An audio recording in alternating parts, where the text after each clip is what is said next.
Every day I get several messages from Muslims saying something like this: David, you talk about Muhammad in front of your books because you're too scared to say these things in front of ذاكر Naik. To you Muslims who think that Christian debaters are scared of ذاكر Naik, I'd just like to ask, what color is the sky in your world?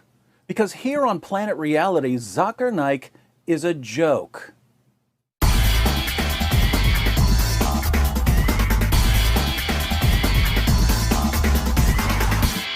ذاكر Naik is a joke, and I'm not saying that because I disagree with him. I'm saying it because he's a complete joke. Let me give you 3 quick reasons. First, ذاكر Naik portrays himself as a champion debater, but he's never faced one actual Christian debater in his entire career. Compare Naik with someone like Shabir Ali. Shabir Ali has debated William Lane Craig multiple times. He's debated James White multiple times. He's debated Jay Smith multiple times. He's debated Mike Licona multiple times. He's debated Tony Costa multiple times. He's debated me multiple times. He's debated Sam Shamoun and Samuel Green and Jonathan McClatchy and Nabil Qureshi. Shabir Ali obviously isn't scared to face experienced Christian debaters. Look up ذاكر Naik's debates and you'll find that he's debated a handful of people you've never heard of. The only person ذاكر Naik has ever debated that I've even heard of was William Campbell, and William Campbell wasn't a debater, he was a writer. Naik knew he wasn't a debater, that's why he agreed to debate him. Naik only agrees to face people who either have no debate experience or know nothing about Islam. Those of us who debate regularly and who deal with Islam regularly, Naik won't come near us. And we've been challenging him for years. Here's a debate challenge we sent him nearly 8 years ago. I've challenged him to debate, James White has challenged him to debate, Sam Shamoun has challenged him to debate, Nabil Qureshi has challenged him to debate. And do you know what he says when we challenge him to debate? He says, you have to guarantee that you will show up to the debate with 10,000 people. Now, that's a strange demand. If you look at ذاكر Naik's other debates with Christians, they didn't have to bring 10,000 people to the debate. In the 2 ذاكر Naik debates I've clicked on, there were only a couple hundred people in the audience. Why did ذاكر Naik debate them?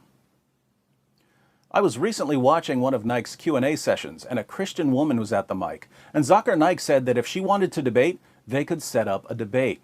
Ask your question in 2 or 3 sentences. If it is more than 2 or 3 sentences, yes, it becomes a lecture. If you want to have a lecture, yes, sure. If you want to have a debate also, we can arrange. Can you? Okay. You can come to Bombay. Right. No, it's not Bombay. I'm in the Gambia. Why was ذاكر Naik trying to set up a debate with a random woman who stepped up to a mic at a Q&A session? By the way, right after he challenged her to debate, he changed his mind and said that he refuses to debate women. Then he said that he would be happy to debate a religious scholar, but once again, Naik didn't say anything about bringing 10,000 people to the debate. Why does ذاكر Naik's 10,000 people rule only come into play when he's challenged by people who debate regularly? If some local pastor no one's ever heard of agrees to face him, suddenly Naik is ready to debate, even if the pastor shows up with no one. This is the age of the internet. Millions of people can watch a debate online. ذاكر Naik could have a debate with a Christian in a hotel room and people around the world could watch it. Why does he selectively apply his 10,000 people rule? Because he knows that in America, most Christians have no idea who he is, so they're not going to come out by the thousands to see him debate. He knows that Christian debaters aren't going to rent the Superdome to face him because we think he's a joke. So he made up a rule that he only applies to avoid actual debaters. Why? Because he's a complete, utter, total coward, and he knows that his arguments would be destroyed by any experienced Christian debater. And what do Muslims say when we point this out to them? Oh, ذاكر Naik refuses to face you debaters because you're beneath him. Wait, all of the actual debaters are beneath him, but the people he's debated, most of whom no one's ever heard of, they were important enough for him to face? How would we know who's beneath ذاكر Naik if he's never once stood on stage with an experienced debater? How would we know? Naik is like a guy who walks outside his house, punches someone in the face, and declares that he's the heavyweight boxing champion of the world without ever facing any actual boxers. It's pathetic. What's even more pathetic is that Naik's followers are so gullible they think he's a serious debater. There are serious debaters in the world. Naik isn't one of them. Second, ذاكر Naik's ministry pays people to convert to Islam. The Hindustan Times reports The special branch of the Mumbai police claims that controversial Islamic preacher ذاكر Naik and his non-profit Islamic Research Foundation have illegally converted around 800 people to Islam by paying them using funds received from abroad. The allegation, if proved, could spell more trouble for Naik, who is being investigated for his fiery speeches and alleged extremist links. Mumbai police found that Naik's organization paid converts 50,000 rupees, some of which came from Saudi Arabia. Members of the organization would then radicalize converts and convince them to join ISIS. For you Muslims who are thinking to yourself, no, ذاكر Naik would never do such a thing, you should probably study the Quran and the life of your prophet, because Muhammad himself paid people to convert to Islam. And one of the reasons you pay zakat is to pay people to convert to Islam. Surah 9, verse 60 of the Quran lists the various uses of zakat. One of the uses is to attract the hearts of those who have been inclined towards Islam. What does it mean to use zakat funds to attract people's hearts? Muhammad shows us exactly what it means. In Sahih Muslim, number 6022, Muslims win the Battle of Hunain. And we read, "On that day, the Messenger of Allah gave Safwan bin Umayyah 100 sheep, then another 100, then another 100. Ibn Shahab said, Sa'id bin al-Musayyab told me that Safwan said, by Allah, the Messenger of Allah gave me what he gave me, and he was the most hated of people to me. But he kept giving to me until he became the most beloved of people to me." This guy hated Muhammad, but Muhammad kept giving him sheep by the hundreds until Muhammad was his favorite person in the world. In Sahih al-Bukhari 3344, Muhammad divides a piece of gold among 4 chiefs of a different tribe. We read, "So the Quraysh and the Ansar became angry and said, he, i.e. the Prophet, gives to the chiefs of Najd and does not give to us. The Prophet said, I give to them so as to attract their hearts to Islam." He was giving them gold to attract their hearts to Islam.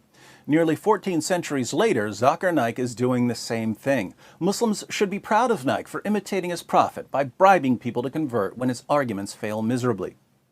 Third, a few years ago, when I was watching some of ذاكر Naik's talks to get some video clips for some shows, I was impressed that so many Muslims showed up to hear him speak when the talks were in English. I know a few Christians from one of the areas he was speaking in, and I said to them, it's cool that wherever ذاكر Naik goes, there are so many Muslims there who speak English.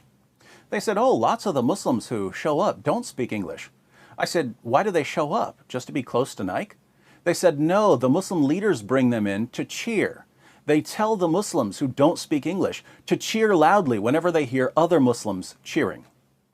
Now think about this. ذاكر Naik's organization has to bring in Muslims who have no idea what he's saying to cheer for whatever he says. Why? Because they understand that many Muslims, and even some non-Muslims, don't know enough about what he's saying to know if his arguments are good or bad. But if enough people are cheering for what he says, gullible audience members will assume that he must be right. So Naik's organization loads the audience with people who cheer for him no matter what he says, because the cheering has a psychological impact on gullible audience members. This is the Islamic version of a laugh track for a comedian who isn't funny. And let's face it, a laugh track would be much more appropriate for a ذاكر Naik lecture than for a comedian. Putting all of this together, many Muslims regard ذاكر Naik as their best debater and top apologist. Who is ذاكر Naik? He's someone who pretends to be a champion debater even though he's a complete coward who instantly backs down from every single experienced Christian debater who challenges him. He's someone who pays people to convert to Islam just as his prophet paid people to convert to Islam. And he has to bring in cheerleaders to tell his fans when to cheer even though they have no clue what he's saying, all so he can trick ignorant, naive, easily manipulated audience members into thinking that he's presented a serious case for Islam. ذاكر Naik is a joke. He's always been a joke. He'll always be a joke. If this is, as many Muslims claim, the best apologist Islam has to offer out of 1.6 billion Muslims in the world, what does this tell us about Islam? Of course, there's much more we could say about ذاكر Naik.